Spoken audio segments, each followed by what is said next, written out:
പച്ചമലയിൽ ഞാൻ പുതിയൊരു റൂമായിട്ടാണ് വന്നിരിക്കുന്നത്. സർജറി വരുമ്പോൾ പെട്ടെന്ന് മാറാൻ വേണ്ടിയിട്ട് വീട്ടിൽ തന്നെ ഉണ്ടാക്കാൻ പറ്റുന്ന ഒരു മരുന്നുമായിട്ടാണ് വന്നിരിക്കുന്നത്. അപ്പൊ ഇവിടെ കിട്ടല്ലോ.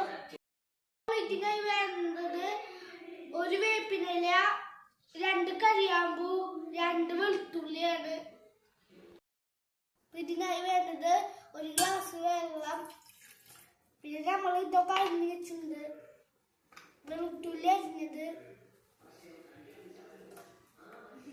പിന്നെ വേപ്പിനില അതിൽ തണ്ടൊക്കെ മാറ്റി പൊട്ടിച്ചിട്ടുണ്ട്. അത് 2 കരിയാമ്പൂ. തിളപ്പിക്കാം. അടുപ്പിട്ട് വെച്ചിട്ടുണ്ട്. അപ്പൊ നന്നായി തിളച്ച് വരുന്നവരെ വെയിറ്റ് ചെയ്യാം.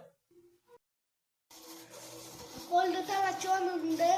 അപ്പോ ഇത് സ്റ്റോവ് ഓഫ് ചെയ്ത് ചൂടാറിയതിന് ശേഷം ഞങ്ങൾക്കൊരു ഗ്ലാസ്സിലേക്ക് വയ്ക്കാം. അപ്പോൾ ഇത് 1/4 ഗ്ലാസ് കുടിച്ചത് പെട്ടെന്ന് ഛർദിയൊക്കെ മാറുന്നതാണ്. അപ്പോൾ അടുത്ത വീഡിയോയുമായി ഇനി വരാം. ഇഷ്ടപ്പെട്ടെങ്കിൽ ലൈക്ക് ചെയ്യും.